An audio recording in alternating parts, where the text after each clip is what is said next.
We're good. We are. Hello and welcome to the Freemasons podcast. Relaunched. Yeah. After a month.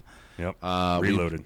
We've had some shit going on, and yeah, you know, we've been busy little beavers, or busy little bees, to employ a Masonic reference there. We've been industrious members of the hive. Yes, we have. And as a result, we haven't recorded. Yep. I got myself a new shirt.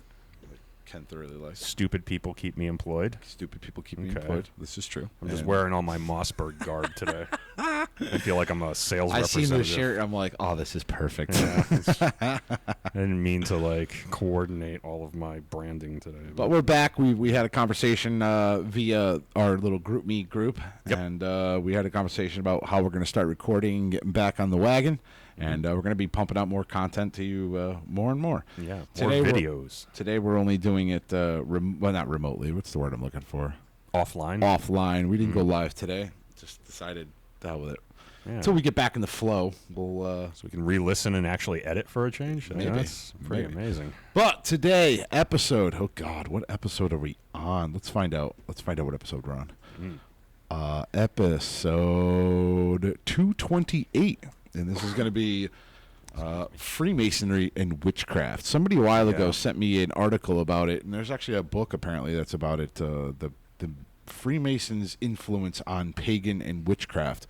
I don't have the book, so I'm not going to read an entire freaking book, but I do have an article here from 2019.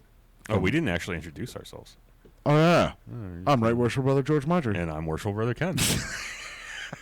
See, that's how long we've been out of the loop. Yeah, we got like Instagram people, too. All right. Like, I am no longer on Facebook again. I took the liberty of deleting myself off of Facebook. I said before that I'd never get back on it again.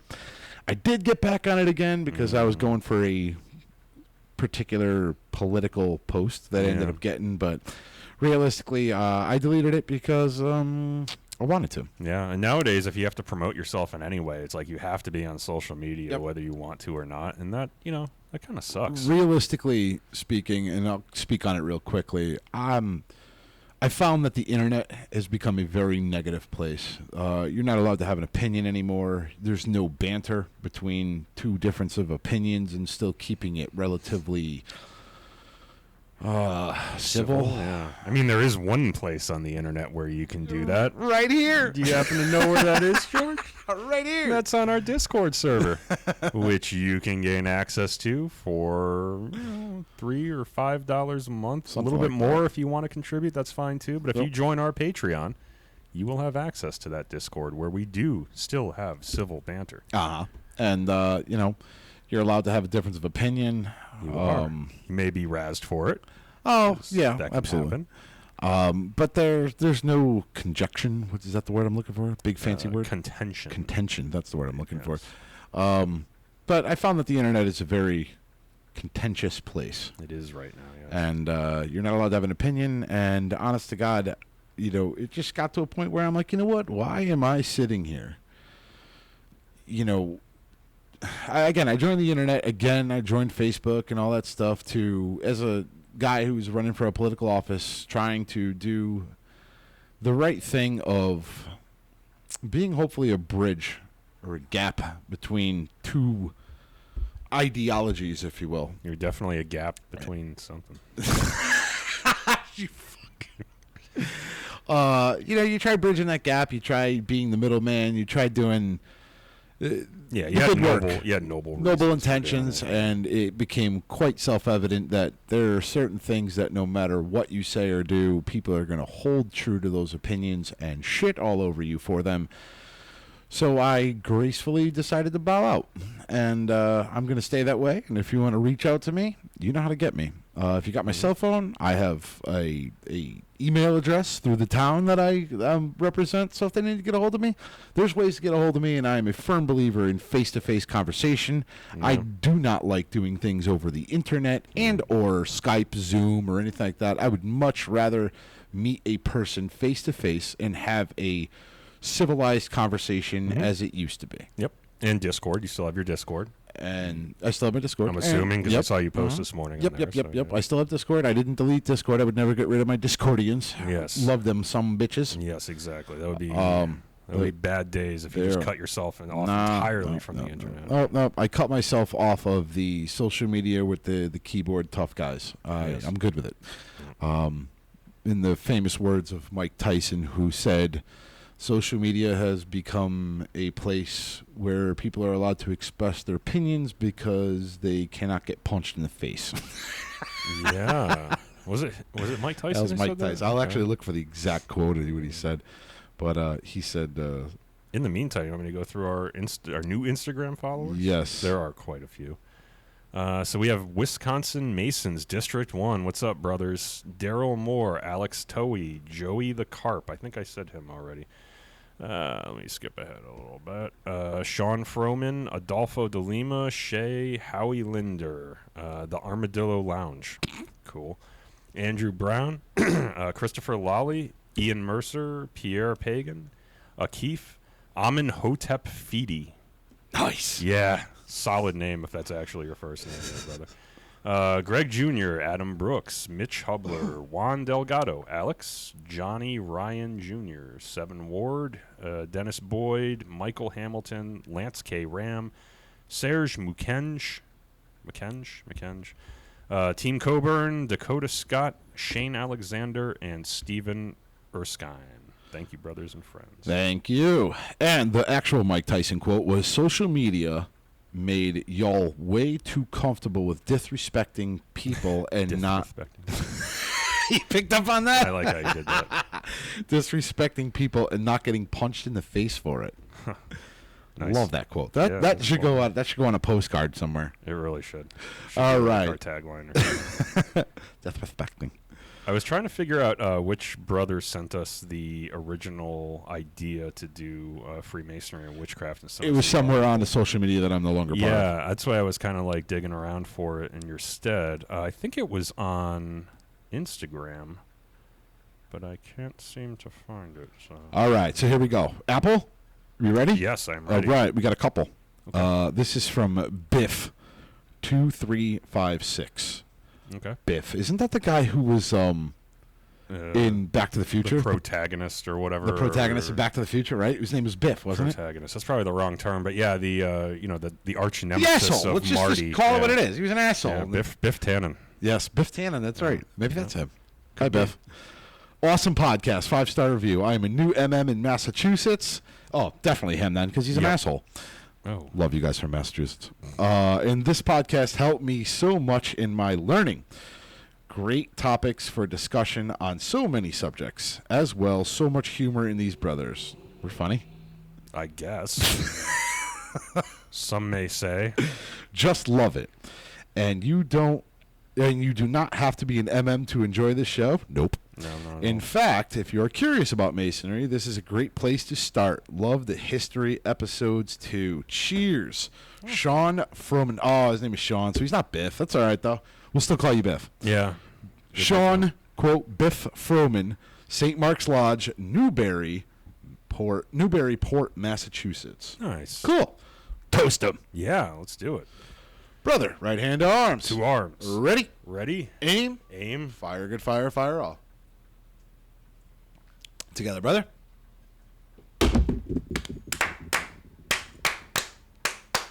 Vivat, vivat, vivat. We still got it. Oh, yeah. All right, this one's from Leroy415. Fun and informative 5-star review. Enjoyable and doesn't make me want to automatically delete this podcast. That's awesome. You know what? That's high praise. Because you know how many podcasts I've gone through where it's like I listen to one episode and then I just purge it and just forget about it. Remove it from my memory and from my app. I love freaking that. love the honesty. That's Thank you. hysterical. Appreciate that. Good to know other seekers out there, even though it looks like Masons don't have an answer to this puzzle planet. Nope. Not yet. Nope. Not yo. Hello, sunshine. That's a new one. I think this is my favorite fucking review we've ever had. Not only did he say hello, sunshine, Brutal honesty. but he also said it makes me not want to delete it right away. That's all we can really hope for. Right? That's freaking hilarious. All right, so let's toast him. Kenny, you lead this. Yeah. Brother, right hand to arms. 2 arms. Ready. Ready. Aim. Aim. Fire good fire. Fire all. Together, brother.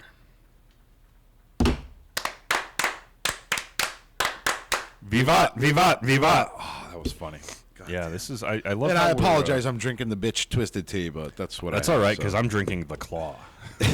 What did you say when you walked in the door? The claw is the law. It's because it is. Look, it's July, what is it? July 17th here in Connecticut. It's probably 85 degrees out there. It's going to be in the 90s next week, and it's humid, man. So, and especially up in this lodge room, like it is hot. I got some under booby sweat. There's no lie about that. So you got to drink this kind of stuff if you're going to drink anything. And this is White Claw Surf Citrus Yuzu Smash. Jesus Christ. I have no idea what yuzu is. It just kind of tastes like flavored seltzer. So, and yeah, George has the twisted tea, half and half, which is basically all sugar. But pretty much. Yeah, we're not drinking heavy IPAs. That's because I'm up here. sweet. Yeah, you certainly are. Nice.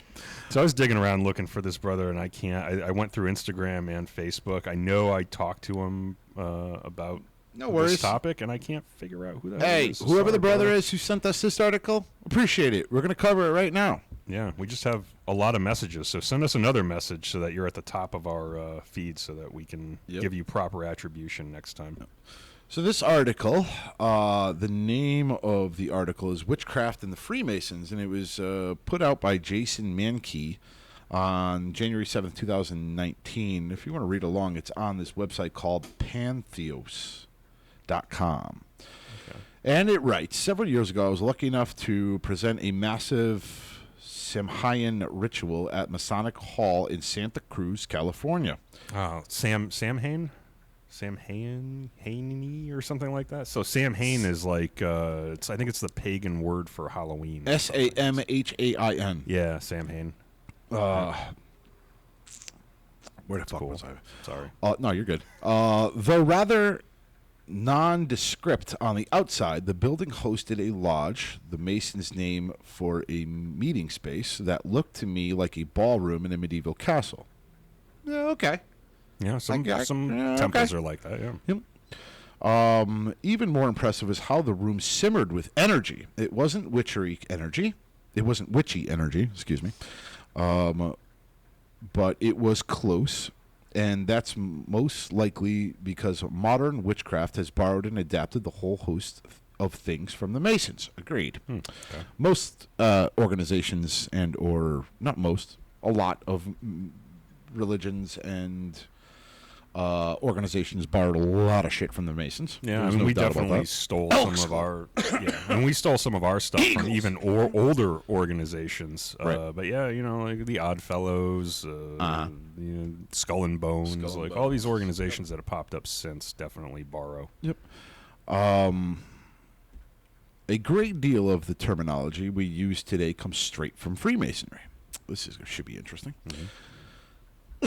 Phrases such as "so mote it be," and "merry meet and merry part," and "merry meet again" were used in Masonic lodges long before they were uttered in the magic circle. Magic spelled with a K at the end. Yep. I've never heard that one before. "Merry meet and merry part," and "merry meet again." Yeah, I mean, we say it differently, but I think it's like the same concept. It's the concept of the thing, right? It's like we meet on the level, we part on the square. Right. Oh, okay. So may we ever meet again? That kind of okay, I got you. Yeah, I'm picking up what you're putting down. Yep. Okay. Yep. I mean, I've never heard it used in that term, but I just want to be clear that rituals from different states different. Yeah, they're definitely going to be different. And then you get the older traditional, you get the lodge tradition, like Hiram One, who wears their apron under their jacket. Yeah. That could also be kept in their ritual part as the lodge tradition. Yeah. And sometimes there's just idioms that pop up from Freemasonry that aren't part of our ritual, like merry meet and merry part, and that might have been just something that people used to say in the 1800s at a table lodge or something. Right? It doesn't necessarily have to be ritualistic. Sometimes it's just, a phrase that ends up on a postcard or something. So it's or if you're Creedence Clearwater Revival, it pops up in a song. Proud Mary. Anyway. Oh, okay. One, even the Craft quote, as a synonym for witchcraft in Wicca comes from the Masons. Oh, there we go. The craft. That's what they call witchcraft. Yeah, the but craft. It could have come from. It could have come from. Yeah, it could have. Okay, I see what he's doing there. Is it craft with a capital C? Yes. Okay. 2. Masonry has influenced more than modern witchcraft. It has influenced dozens of occult orders since the 1700s. If imitation is a serious form of flattery, then groups ranging from the Mormon Church to the Hermetic Order of the Golden Dawn owe the Masons a large debt. Agreed. We've had the crap flattered out of us. Yes. Fair enough. It is not an exaggeration to suggest that Freemasonry has played a role in the initiation rituals of every occult and esoteric group since the last 350 years. Even groups that weren't directly influenced by the Masons most likely picked up something from them secondhand. Okay. Yeah. Masonry has been influential not just because of its longevity, but also because its rituals, especially those pertaining to the initiation and elevation, are effective. Many of these orders also have 3 degrees. Cheers, jacked up. I think this is Joe's chair. Maybe. It is definitely looser. Yeah. I'm gonna have to swap chairs here before I end up Have at it. on the floor. Go ahead. I'll keep going so that you can not end up on the floor or with the chair post jammed, crammed, clean up your ass. Ken got the lucky chair. He's got the FMP podcast chair. There you go, Instagram. Snap that picture. Yeah. There we go. That's much more stable. Too many people. The Masons are esoteric and occult order par excellence, and to others they are simply a harmless fraternal organization. Oh boy. The truth of the matter probably lies between the two extremes. A little bit. He's basically saying we're more than a fraternal order, that's for sure. Okay. Right? We're not like the Lions Club. We're more than that, but we're less than, evil society trying to take over the world and Illuminati and all that kind of stuff. Unless you're gangrene. Yeah, they're unless evil. you're them. Yeah. The truth of the matter lies in the extremes. So esoteric knowledge can be found in Masonry if one is looking for it, and if someone isn't seeking such things, the order can be experienced without those elements. Agreed. Yep, 100%. What happened? People looking out the window. Is that against the law? No. Oh, okay. Yeah, I guess I could see that. I'm down with that because, there are some people who, Alex DeFranzo, he's Mr. Esoteric. Oh, yeah, he's way into it. He's deep and down the esoteric hole. Yep. Some people take it as face value. I get out of the house, I get to meet with the brothers, I get to hang out, I get to do my thing, with a little bit of ritual involved, and they just take it as a community thing. Yeah. We got Chad Mullins, who I think it's Chad, or is it Cody? Might be Cody. One of the two brothers is big into the. We got a whole bin right over there on the floor of. The food collection pantry that we give to the local town. People are big into the community service thing. Yep. Raph does his car show, but you got Alex who goes deep down the rabbit hole. He's looking to find God. He's looking for like real Masonic light. That's the one element of Freemasonry that I never really got that much into. Me neither. I like everything else about it, and I you can enjoyed pick and choose. I enjoyed the lessons, the life lessons out of it. Yeah. But never really did I go down the deep esoteric hole. Yeah, the symbolism for sure, but not like, going all the way back to a little bit alchemy and like that's Joe's thing. There are some brothers a little bit I do, and I'll tell you why. Because I read the Lost Book of Enki. You heard me read that. Oh yeah, okay, that got you. So that kind of got me sparked into it. So I go down a little bit, and I mostly look at it from the where the hell did mankind come from? Yeah. And I'm a believer that inside of our rituals, there are things that are buried. I think the older ritual, not so much the newer ritual because they puked it all up and regurgitated it and added lines and shit that shouldn't have been in there. Different people made changes over time, which in that way it's a lot like the Bible, right? You have like the original scriptures, and then you have, But why do we do that as people? Why do we do that? Why do we always add more shit than we need to? Take the original freaking lesson and keep it with that. For the Bible, I think it's more of a game of telephone, right? Because there was no real transcription per se. There was always You get copy pasta kind of errors where, like... How about when in our ritual, Freemasonry's continued use of its imprecations alluded to in its ancient obligations so that's is wholly different. figurative. The only penalty... Shut up! Get that out of there. That was added due to, like, societal pressures over time. That's a different thing than I think the original, retranscriptions of the Bible.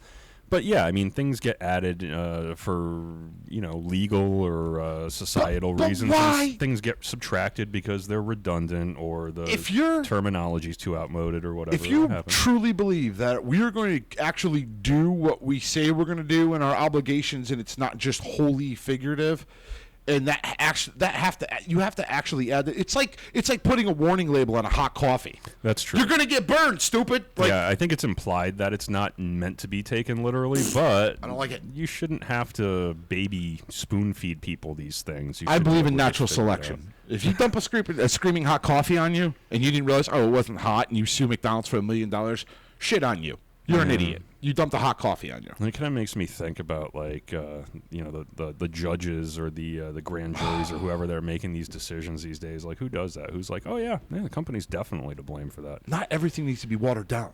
Some shit should just be common sense. And if you don't understand common sense, natural selection. Yeah. Survival of the fittest, baby. Yeah. And if you believe that Masonic penalties are real, then... Back in the day, doesn't hurt anybody. Sure, I'm sure back in the day, if somebody got their head lopped the hell off. Today, modern society, probably not. That is not one of our penalties. Using that as an example. I'm just talking, and I don't think that actually ever happened. To tell you the truth, I don't know if it did, but I'm just saying. Then again, back then they didn't have social media for some Karen to get on there and be like, somebody got their head lopped off. I think at some point maybe it was literal, maybe.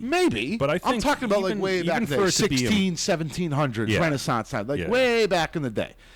But even if at the very beginning it was meant to be implied, I think that's still pretty, like, most people can look at that and say, yep, okay, so these guys are serious. Whether they mean it or not, they are serious. So this is an important oath that I'm taking right now. I'm good at it. Yeah, it's interesting. See what you did? I love this podcast. I love coming up here. It feels really good to record. But then when I start reading shit, like I start to get the shakes. Like, yeah, the anger. I can see it welling up within you. All right, let me continue on. The level of mystery to be found in Masonry is up to each individual member, which, much like witchcraft, Masonry provides a place to experience many mysteries, but how those mysteries are interpreted and received will vary from person to person.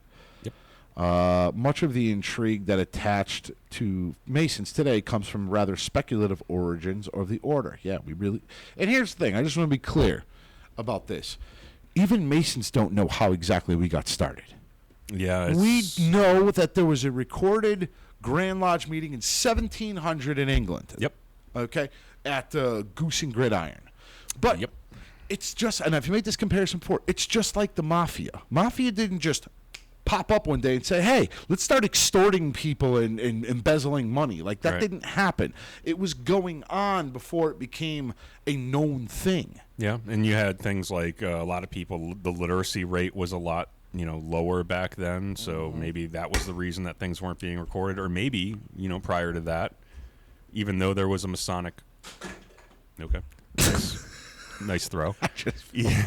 Even though there was kind of a Masonic fraternity, maybe it was not, there weren't rules about making sure that everything is committed to paper. And right? Written. Real quick, I just made an error. I made a folly. It wasn't 1700. It was 1717, the first grade. Yeah, I was going to say, I have a T-shirt that has that on it, but wasn't going to call you out. Yep. So, I mean, there is... I don't know, man. I think there's probably... Do you need another bitch claw? I mean, white claw? Not quite yet. Okay. Yeah, but thank you. Slacker. Appreciate that. Continue. Waitress. Fuck. I don't remember where I was at now. We were talking about 1717. You had a T-shirt, and then we were talking about... the origins of the penalties and stuff. We don't really know where we started. Like, we really don't. Like, it could have come from... I mean, there's writings in Scotland. Yep. I got to say this right before McGuire rips my head off. Edinburgh. Yeah. I mean, it's not... Some of it is kind of obviously Masonic, but it's not verifiable, right? So there is written records allusions going back, to it, right, if you will. further prior to that. So we know that it existed. We just don't know kind of like in what form Correct. because we don't have minutes, for example. So yeah, when you have that type of mystique about you, they don't really know where you came from. Like, where did it come from? Yeah, sure, it draws some scrutiny. Yeah. That coupled with the fact that certain elements of the fraternity are secret, it's just. I mean, realistically, if you think about it, I mean, religion goes through the same trials and tribulations. We don't know where mankind came from, and religion says God created us, but there's no verifiable evidence that we came from God. It's more of a belief. It's right. What do they call it? Have faith. A leap of faith. Yeah. Faith. Yeah. But I mean that's why religion gets scrutiny, because we don't really have. So it's no different than religion with us. With that's true. Masons. Yeah, if your origin story is a little muddied, it definitely leaves room for speculation. I'm going with Enki. Yeah. Enki. I'm going with Enki. It makes the most sense. Good old Zechariah Stitchin. He knew what was going on. Let's see here. Depending on who one talks to, the Masons have either existed since biblical times, or were formed a little more than 300 years ago when 4 Masonic groups in London got together in 1717 and formed the Grand Lodge. I'm going to go somewhere in between. Yeah, I'm going to go somewhere in between. Do I think that they came from when they were building Egypt and everything, or Jerusalem or whatever? No, I don't. I like to think that it came from maybe an amalgam of a couple different, mystery schools from back around that time, right? Greece, Egypt, maybe. But I don't think it goes much further back than that. I think, me personally, I think it's a combination of two things. One, it's an operative and a speculative thing. I'm a firm believer that Masonry got its start in stonemasonry. Right. They're building buildings, and realistically, think about it. And I said they made this comparison before. If you had the power or the knowledge to build something, let's just say something grand. Let's say a like teleportation machine. Okay. We'll go with teleportation machine. You, Mr. Ken, Mr. IT, you build a teleportation machine where you can teleport from your house to the podcast in 2 seconds. Man, that would certainly help with our content problems. But with... Now I'm starting to figure out how I would do this. But you can't build a teleportation machine yourself. You need a extra pair of hands. Right. So you're going to tell somebody, hey, man, I got this teleportation machine I need your help with. Okay? But you can't tell anybody because they're going to steal my idea and then they're going to make money off it. Yeah. That's how I feel Freemasonry in the stonemasons got started. You had a guy who's a stonemason, can build elaborate buildings and stones, and he taught an apprentice how to do it. And that's how the stonemasons got started. And that was where the beginning of the secrecy started, is make sure you keep your mouth shut because we don't want people stealing our craft and stealing our money, and we can't get paid because now everybody knows how to do this shit. So I totally agree with you.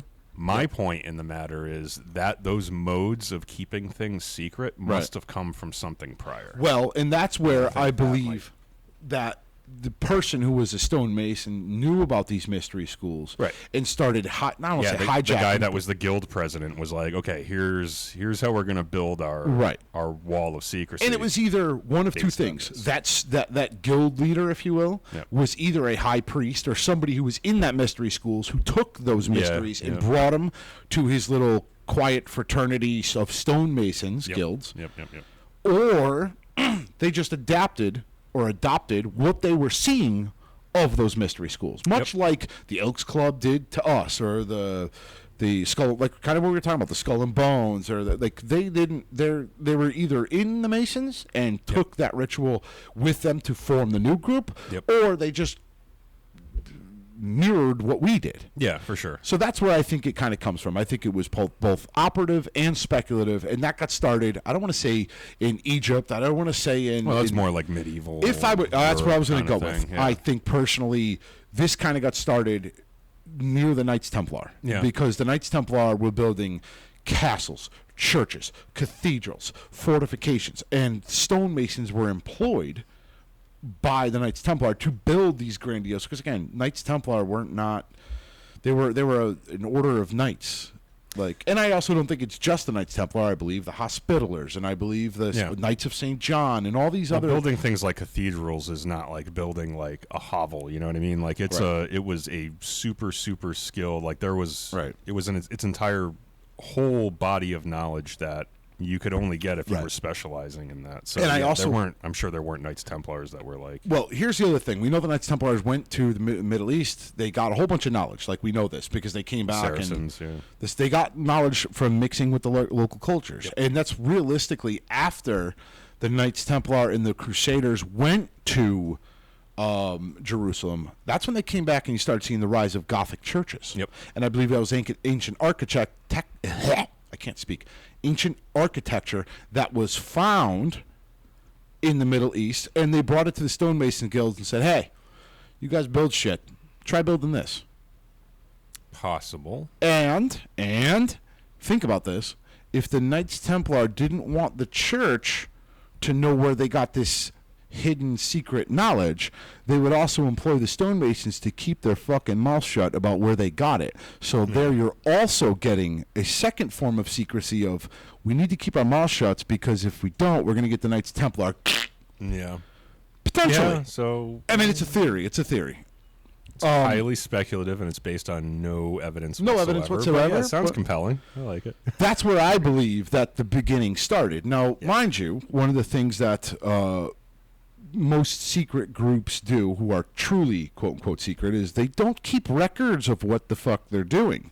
Because, again, look at Al Capone.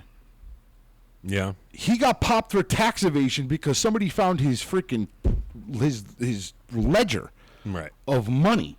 And that's how they got him. Yeah. So realistically, I don't believe that these secret organizations are going to be keeping minutes and or names, especially with how much control that the Catholic Church had at the time, and so like you don't want to, yeah, I guess I could see that. It makes sense to me. Boy, I'm just a philosophizer. No, you are today. It's amazing. So I think the forms and ceremonies of Masonry, as we know them today, probably came from that period. But for sure, I think the secrecy, the fraternal, the fact that we're a group of like-minded men who get together. I think that whole kind of, and maybe even the symbolism, some of the symbolism came from prior to that. And I'd love to know from where. If you really coincide when Freemasonry started to actually put its shit on books, you're also coinciding with the Great Schism between the Catholic Church and the Protestant Church. Yep. And on top of that, you're seeing the decline, for the most part, of the Catholic Church. Where they maybe the very start of it, right? But you were saying like prior to then, they had an iron fist on everything that happened. Yep. If they wanted a war to start or stop, it was done by the church. Yep. If they wanted if they wanted a particular sect of groups like the pagans to be gone, or what was the one in Spain that they went after and killed the Cathars? Oh, they wiped out the Cathars because that's what the church commanded. That's what they wanted. Yeah. In the 1700s and even the late 1600s, you started to see that kind of come to an end. Yeah, there was definitely no more, holy wars being decreed and so forth. I mean, there was still some. So you're getting kind of less imperialistic things going on, but you're getting the kind of Catholic Church when Freemasonry got its rise. They pitched a bitch about it, but you didn't really see it getting to a point where people were getting clipped because of it. Yeah. Because, it just really wasn't happening anymore because the church was losing its power, and they can't be like, they'd be like, oh, go kill that group of people. Fuck you. Like, it just wouldn't happen. Like, so that's where Freemasonry, I feel like, got to a point, again, we're talking where it could start putting exactly. Okay. It could start putting stuff on paper now because there wasn't so much of a worry of a backlash, if you will, of we're going to get clipped on this until World War II and the anti-Masonic Party rise and all that kind of thing. But, Well, no, that wasn't World War II. That was Andrew Jackson's age. So that was but until those periods of time, Freemasonry was pretty, not. The last time Freemasonry got clipped at a large so-and-so, it was during the Nazis, realistically. World War II for sure, yeah. Anti-Masonic Party, they weren't killing Masons. They were more just denouncing them and trying to get rid of them. Right. Whereas the Nazis, they were But it might have been a valid reason, you know, to not have your name or publish your membership rolls or minutes or whatever, like, you know, because you may have a vested interest in not angering. So that's kind of where I'm going with where it started. I mean, I could be right, I could be wrong. I'm usually wrong more than right. But, I mean, that's a plausible hypothesis. I think we're giving everybody something to think about and research on their own, which is really all we're trying to do. Let's get back into witchcraft. The first Grand Lodge then claimed authority over all Masonic groups in England. Yeah, Grand Lodges, they tend to do that. While Freemasonry doesn't date back to biblical times, it certainly predates the 18th century and most likely emerged during the medieval period. Yep, you're right. Yep. It's almost like you've read this article before. I rest my case. Yep. Okay. Slowly transforming from a guild of Scottish stonemasons into a strictly fraternal order. It's like I'm like Nostradamus or something like that. So wait, you're over here stating the obvious based on the work of many there you scholars go, that have Internet. come before you. And There you go, like, Discord. Look at me. No, we can make that knowledge. meme. Rather than having Nostradamus, they have my face there and call me Nostradamus. Yeah. Get your Photoshop fired up, gentlemen. See, this is what I do. I keep giving gifts. Yeah. Evidence of Masonry's roots in the medieval guilds can be seen in tools such as the square and compass, which would have been used by stonemasons to build churches and castles. Further evidence comes from a series of texts known as the Old Charges. I want to get my freaking hands on those so we can read them. I think most of that is in the ancient landmarks. Oh, no. The Old Charges? Has it been watered down? Oh, I mean, I'm sure it's been changed, but I think it's based on I want the original Old Charges. Okay. I want the originals, the OG ones. Okay. Do your research, people. Find them for me. Send them to Ken, because he can't send them to me anymore. What? Because I'm capable of doing a Google search. All right. Don't make our people Google for us.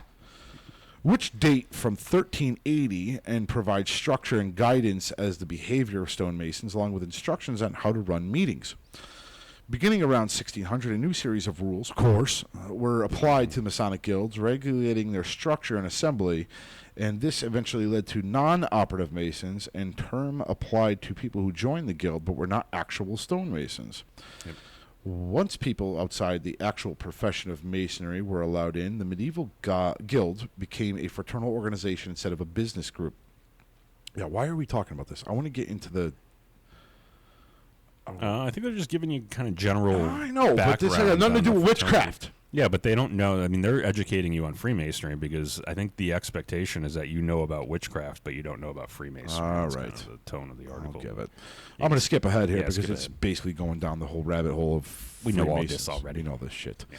Masonic initiation and elevation rites have been so influential over the last several centuries because they are designed to be transformative. Great. Mm-hmm. Not only do they reveal knowledge generally reserved for Masons, 6, but they are offered previously hidden wisdom and often employ frightening and disorienting techniques that lead to an overly emotional state. Yeah. I mean, that's kind of broad brush, but yeah, I see where they're going. If you're including the chamber of reflection, okay. Yeah, but There's also... nothing frightening about our normal ritual. Maybe the last one. All right, I'll give you the last one. Yeah, I'll give you the last one. That. And maybe a couple other upstream in the appending bodies, but... Yeah. And I mean, these terms are kind of strong, and I know it's because they're talking about it from, from like a Wicca standpoint. They're also trying to get a shock value in the article to get listeners. Well, yeah, but I mean, disorientation, I mean, that's definitely a part of the ritual. It's not like we spin you around and like make you... The wonder ball goes around. Yeah, we don't do that, but like... Give you a bat and try hitting a baseball with it? Like, yeah, we don't do that. But when your ritual involves a little bit of disorientation, there's a reason behind it. Like we're trying, like there's a fraternal reason for that kind of a thing. We're not doing it to, right, straight up disorient people. But I would imagine there are elements of the Wicca ritual that are probably very similar and were probably derived. Right. Those same things. Yeah. Okay. The disorienting thing you sold me on. The frightening. Yes and no. Again, if you're using the chamber of reflection, that's meant to put that's meant to tighten your sphincter a little bit, I would say. Yep. it's got a little bit of a shock value to it. You're like, what the fuck is going on? Yeah, but there's nothing overt. There's nothing No. that we do for the sake of just, terrifying But I mean, somebody, for the most part, most of them aren't terrifying. They're No. more of a lesson. Yep. As we move later in this chapter into the ideas and practices found in many witchcraft rites pertaining to the initiation elevation, we'll see many of the same techniques and concept by the Mason. This is where I want to get into the meat and potatoes of it. This is talking about our ritual. We're going to skip past all this because I want to get to... Hi. Quieto out there. I want to get to the... yeah, there. See, we're just... where the hell? Oh, I'm going to be pissed if that's the end of the article because... They just talked about like the next chapter. How can they end the article after that? Cliffhanger. Just give me a second. Keep following along here because I'm not seeing the Wiccan ritual rites. All right, yeah, of course. It's not the end of the article. It's basically he's just talking all about what the Masons do, but they don't actually talk about the parallels with the parallels. Yeah, that kind of sucks. All right, so I'm gonna keep talking. I'm gonna look up witchcraft. No, why don't you go through the article? Because here's the thing: even if they're talking about Freemasonry, they're talking about the elements of Freemasonry that are akin to Wicca ritual and like their belief systems and so forth. So we might get some tidbits from that anyway. Or you can just throw it out whole hog and do some live research on the air. Doing some freaking research here. All right. God damn it! It's a book. Well, I'm gonna take this opportunity to once again remind everyone that for $5 or more per month, you too can join our Patreon, which gives you access to exclusive content, which we'll be creating much more of. Video vignettes. We have Piss me off. we have priority access to certain events that only our Discordians and our Patreon followers have access to. You also get access to Discord, which is our chat, live text chat and video chat service. We have several channels set up on there for different topics, everything from general Freemasonry to the different appendant bodies. If you're a member of an appendant body, you get added to that channel, and you can talk about things that are specifically related to that body. We have some other fun things we do, like fantasy football and some other kind of, Which, by the way, is starting soon. It is, and that just reminded me that I have to go in and kind of like update my profile and everything. We do have some kind of general chat as well. We've got some great people in there. Brothers, not just brothers, but individuals that are interested in Freemasonry, that may be petitioning Freemasonry. Women, not just men. So it's a pretty inclusive community. And we talk about all kinds of interesting things, sometimes about Freemasonry and sometimes just about our general lives. So you get access to that, exclusive access to us through that. And you also get the elusive gold tone Freemasons podcast pin just for becoming a member of Patreon. I'll give you a tip. You could even join for 1 month, and you'll still get access to that for 1 month, but you'll still get the pin. All right, I got a little bit of something here, and this is off of a book, and it's called The Square and the Circle, Influences of Freemasonry in Wicca Paganism, and this is a book written by Payam Nabars. Whoa. Yeah. Wait, there was more? Yeah, something like that. So this description, this is a couple things, little excerpts from the book or whatever, and it says, in this way truly are erected the holy twin pillars, Boaz in Jacob kisses breasts. Whoa, what? Yeah. In beauty and strength they were erected to the wonder and glory of all men. And this is from the Wiccan Book of Shadows. On the face of it, nothing could be further apart than Wicca, the goddess god. Oh, no, he's saying that this is... That there's no parallels between Freemasonry and No. Witchcraft? Okay. He's saying that's what our ritual is. That doesn't happen. Oh, that is not true. This is what happens when we Google stuff on the fly, ladies and gentlemen. Yeah. You're getting it raw and uncut. Actually, probably not raw and uncut because we're probably going to edit this episode since we're not live. But under normal circumstances, when we broadcast live, you're getting this raw and uncut. Okay, let's see here. This is an excerpt from the Wicca's teaching in the Charge of the Goddess. Okay. So and that's one of their ceremonies? That's one of the ceremonies. Okay. And this, I'm just going to read it. I have not read it yet, but we're going to see if we could draw a parallel between the two, if there's even. To thou who thinkest to seek me, know that thy seeking and yearning shall avail thee not unless thou knowest the mystery. If that which thou seekest thou findest not within thee, thou wilt never find it without. For behold, I have been with thee from the beginning, and I am that which is attained in the end of desire. And the comparison is the same message is also given to all Master Masons in their third degree ceremony. An injunction to reflect on the most interest of all human studies, the knowledge of yourself. Mm-hmm. In both we can still hear down the centuries the echoes of Plato's teachings in the Delphic maxim at the Temple of Apollo in Delphi. Oh, there you go. What? That's where it comes from, right there. They're saying that this is part of a ritual in the third degree. Merry meet, merry part, merry meet again. Yep. So just not in so many words, but yeah, that's probably what their wording for it is. But yes, the they're concept saying is that the same. It is used in the third degree, and we teach Plato's in the Delphic maxim at the Temple of Apollo. And happy we have met, happy we have been, happy may we part, and happy meet again. Words spoken at the end of the second degree Masonic initiation.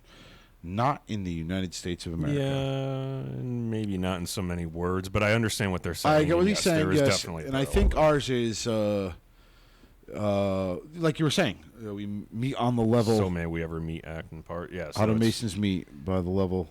How do Masons meet on the level? How do they act by the plumb? And we depart upon a square, so we ever meet, act, and part. Right. That's what he's drawing.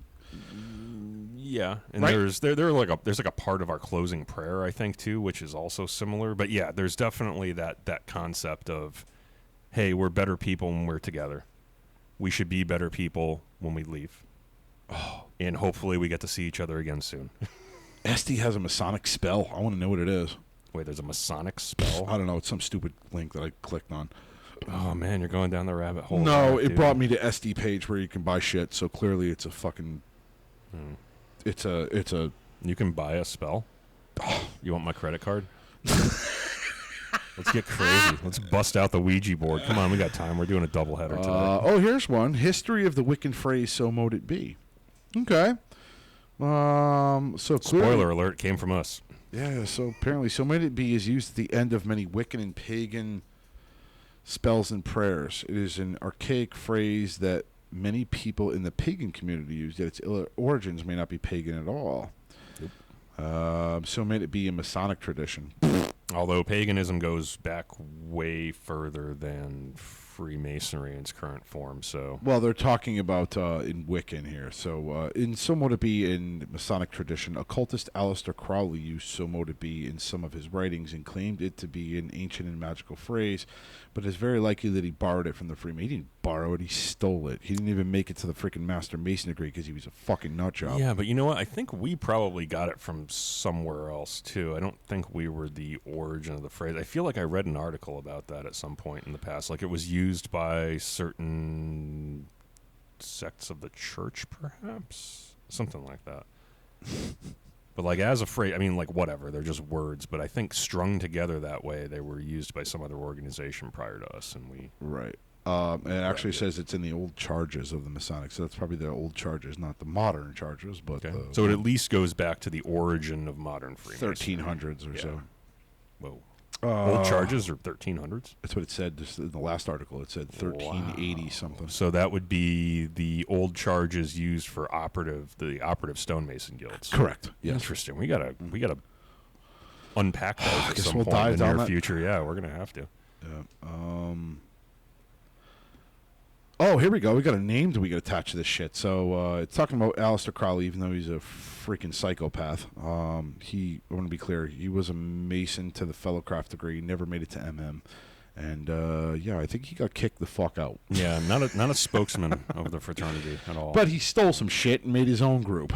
Yeah. And then he did some crazy sex ritual shit somewhere in Italy, and we did a whole episode on it. You ever see Futurama, that show Futurama? Nah, maybe one or like two. Bender, there's a robot who's like very funny, outspoken, right? I know the robot. I don't know. I'm gonna start my own Freemasonry with blackjack and hookers. Somebody will get that out there. Yeah, not George. But. No, it's still funny. So anyway, he's saying he borrowed it from the race and he stole it because he took it and then he hauled ass. It is the equivalent of amen or as God wills it to be. Yep, true. Gerald Gardner, a founder of modern Wicca, was also believed to have Masonic connections. Shocker. Although there's the same question about whether or not he was a Master Mason as he claimed to be. Here's the problem with this, okay? There are so many people that use the title Master Mason or Freemason as a... like a power title. As like an honorary title. Not an honorary, but like a power title. Okay. Like, oh, I'm creating this new group because I've been in free. I'm a Mason. Master Mason. Yeah. And people go, oh, you're a Master Mason. Yeah. And then they follow you to Italy and do weird sex things like Aleister Crowley did. Yeah. So that's the downside of when people, and they may not even be Master Masons. Because realistically, and again, I'm not shitting on the Wiccan community. Please don't take it that way. I mean, I'm just saying that there are people who take advantage of people. Look at Jim, like Aleister Crowley. Or Jim Jones. Yeah. He was spoken to by God, apparently. Everybody believed he was a prophet. Next thing you know, you're drinking Kool-Aid and all kinds of other crazy shit in some place called Jonestown. Like, there are people that take titles and names and things and they manipulate them to their own benefit. Because, I'm sorry, if he started the Wiccan thing, I guarantee you there had to have been some monetary form of you need to pay us in order to be part of the Wiccan community. Maybe. I could be wrong. Well, hold on. Point of clarification. Was Aleister Crowley, like, is he, like, the patron, like, the founder of the Wiccan religion? I don't think he's, like, affiliated with it at all, right? No, he's just not. He went on his own crazy batshit. He was just his own... They're saying this guy, Gerald Gardner, was the founder of modern Wicca. Okay, there you go. And there's a question of whether or not it was... If you can't... I'm sorry. So, in modern day, you can definitely authenticate. Thank you. You're welcome. If somebody's a Mason or not. Yeah. It's very simple. Very easy. You call up the Grand Lodge, and you can say, hey, I have a long-lost grandfather who I think was a Freemason. Can you find out if he was? And Grand Lodges will literally go in, they'll pull your little index card, and they'll give you all the dates about initiated, raised. Yeah. And it's usually the historian, either the Grand Historian or the Lodge Historians. And look, that's what they love. They took those jobs because they love the history. Yes. So they're more than willing to help. It is not hard to find out if somebody was a Mason or not. So if there's a question if he was a Mason, he was not. He probably wasn't, yeah. No. It's not like the lodge burned down and they lost all the records or something. Right. Regardless, it is no surprise that the phrase turns up in contemporary pagan practice, considering the influence that the Masons had on both Gardner and Crowley. Oh, okay. What? Regardless, it's no surprise that the phrase turns up contemporary pagan practice, considering the influence that the Masons had on both Gardner and Crowley. Yeah, I don't know if the Masons had influence on them. I think it's the other way around. That's what I think they're alluding to, is the fact that, they were impressed by Freemasonry and its rituals, not that again, I just want to be clear. Them or something. Freemasons don't sit there and tell you, hey, go join a circle and resurrect some demons. And again, I'm being sarcastic. I'm being funny. Please don't take offense to this Wiccan people. But it's not like, hey, let's go. I don't think that's what Wiccan... I don't know what the hell they do. All I know, this is the problem with... There's definitely nothing about demons. Here's the problem with pop culture. All I see in my head is that freaking, the short-haired dark chick in the movie The Craft. Oh, or those girls in Charmed. No, I've never seen the movie, and I refuse to watch it. Dude, it was a TV show. At any rate, so we're showing our ignorance, just like, we're trying to dispel the ignorance of the rest of the world about Freemasonry, but we clearly don't know what we're talking about in terms of Wicca, so yeah, please don't. Well, that's why we do these episodes. Please don't try to make comparisons, and that's what we do. Yeah, don't take offense. We're just stupid. But I'm just saying, Freemasonry didn't influence people to go sit in a circle and do their thing, because that's not what we do. Nor did we influence Crowley to go on a freaking sex island in the middle of freaking Italy and do all kinds of crazy shit. No, what we're into is more, building ourselves. right? Becoming better human beings. There's a lot of symbolism in how we teach those types of lessons, so I'm sure a lot of that made its way into Wiccan and other religions, I'm sure. And symbolism. We're way into symbolism.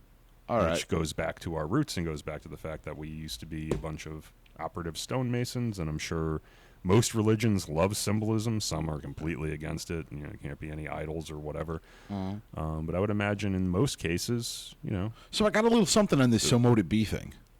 Okay. It first appeared in the poem called the Hallowell manuscript and the Regius poem. We've covered those, I think. The Regius poem. I think we have covered that. Maybe Hallowell, briefly. that name rings a bell. We'll have to deep dive into those. Described as one of the old charges. Okay, of a Masonic tradition. Oh, it is not that clear. came from the Regius manuscript. That's what it says. That's where the okay, old so we charges did cover that. Yep. It was just a different term. Okay. It's not clear who wrote the poem. It passed through various people until it found its way to the Royal, Library and to the British Museum in 1757. The poem, written around 1390, includes 64 pages written in rhyming copulets in Middle English. Jesus Christ, I am not reading that. I think we Holy tried shit. reading it once. Maybe we'll take another crack at it. Maybe I'll try. It's because, translated as 15 articles they were sought and 15 points they were wrought. Yeah. It tells a story of the beginnings of Masonry, supposed to be in ancient Egypt. Okay. It claims that the craft of Masonry came to England during the time of King Athelstan during the 900s. What the Try again. Athelstan. Where are we here? Oh, Athelstan. Athelstan. Athelstan. Yeah, Athelstan. Got it. There Took you me a go. minute. Sorry. The poem explains different of 15 articles and 15 points of moral behavior for all Masons. Okay. Yeah, and most of them are, if you read them, they're very, very similar to the ones that we talk about today. The Hallowell manuscript is the oldest genuine record of the craft of Masonry known. The poem, however, refers back to an even older known manuscript. Oh, interesting. The final line of the manuscript is translated from Middle English. Thank you for translating, because I can't read for shit when it does not English. And I can't even read English half time either. Christ, then of his high grace, save you both wit and space. Well, this book to know and read, heaven to have for you to meed. Reward. Amen, amen, so mote it be, so say we all for charity. Interesting. Interesting. So say. So now let's just go off on a tear here. No more articles. Wasn't so say we all what they said instead of so mote it be on the Battlestar Galactica, in the new Battlestar Galactica? Never so seen say it. we all. No. Never seen it. Okay, might be time to. So let's just go off on our own little tear. Let's do comparisons of things that we know of witchcraft. Most witchcraft speaks of peace, being one with nature, similar to Freemasonry.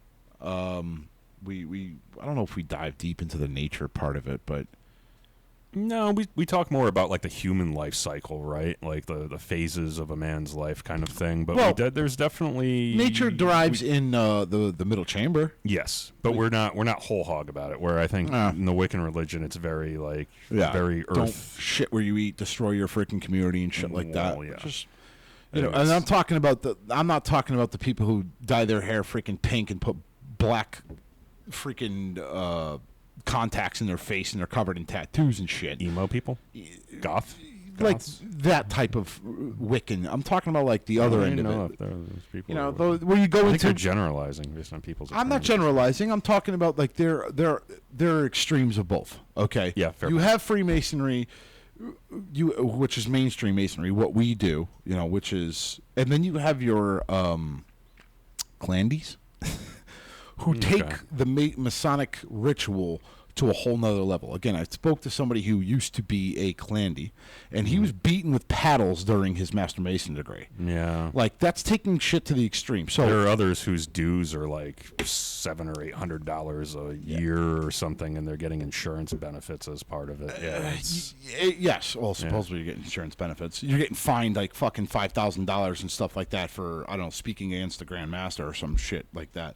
Yeah. Like, so there's the extreme end of it as well. Just like in Wiccan, I imagine there are the people, you go into their little Wiccan shops in giving a little shout out here. I don't even know if the lady knows about us, but there's a little Wiccan shop in Old Mystic Village We go in there and they Okay. got stones and stuff, and it's all peace and tranquil music, and they got all kinds of shit up like that. But it's a Wiccan shop, and you can buy sage, and you can buy like energy stones and shit like that. But that's Cool. peaceful end of it. Yeah. And then you get the other end of it, who does crazy devil worship and shit too. Yeah. So, but I think if you talk to and you get anybody, extremes in everything, even religion. You Yeah. get the people who go to church every Sunday, and then you get Waco, Texas. Like, yeah, and I think if you talk to anybody who's a mainstream Wiccan and you talk about those kinds of things, I think they'll tell you that those people aren't part of their religion; they're offshoots, right? Whereas they're clandies. just exactly, So we got to be careful, because if we say that there's like extremes in that religion where it's like people go off the rails and like try to raise demons and stuff, it's like it's not the case. No, yeah. Those people are The movie The they're- Craft they're was just a disavowed. movie. Yeah. But people take that movie as being that's what it's all about. Unfortunately. Right. Just like a lot of people Just- take Freemasonry as what they saw in The Freemason, that freaking D-list crappy. Yeah. That was Or it's National Treasure is the other Yeah. movie one. No, we don't have tunnels dug somewhere. I mean, there's no national treasure trove somewhere that the Freemasons are keeping secret. No, Like, not that I found yet. but again, it's satire. It's movie culture. So you got to kind of meet a middle ground there. That are we secretive? No. Yes, but do we have like underground hidden treasure troves? No. I'm driving a piece of shit 2011 Jeep Liberty with a rust spot in the back. If there was a treasure trove, I would have fucking known about it at this point. Yeah, the conspiracy theorists will say, of course he drives a shitbox, because if he showed everyone that he was driving around in a brand new SL after he becomes a Freemason, then that would let the cat out of the bag. You leave Hi-Ho Silver alone. Who? Hi-Ho Silver. Who's Hi-Ho Silver? My car. Wait, The one before was Black Betty, but I blew a tranny in it twice. Oh, yeah, I remember that car, too. Everybody names their car. What's yours, bitch? No, I actually never named my car. You never named any of your cars? Never named any of my cars. Really? You know who I know that My names- Jetta was called the Red Rocket. I had a 94 Jetta. Every girl I've ever dated named her car. What the fuck? What are you trying to say? I'm saying guys don't name their cars, man. Yes, you do. I had a buddy of mine, Dan Bello. He had a freaking Trans Am. He called it the Thunder Chicken. Okay. I mean, that's funny. That's more like a nickname. It's not like he like talks to his car at night. Or, you guys help us out. Like, leave some comments and let us know if this is actually a thing or catching shit. if I'm correct. I'm and catching we shit for this. Don't need to name our vehicles or any of our possessions, because anthropomorphizing our things is probably not psychologically healthy. Continue. You name your guns?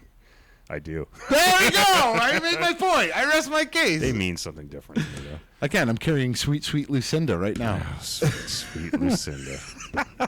Best name ever, by the way. If I ever named my car, that's what I would name my car. Sweet, Sweet Lucinda. Is Lucinda. Yeah. Oh, man. What do you say, Kenny? I think we're good. I think we're good, too. We wrapped it up pretty well for so. the source material that we had. And if you guys want to hear more about this topic, please let us know. Or if you have more information about this topic, maybe you are a Wiccan and we got some stuff wrong.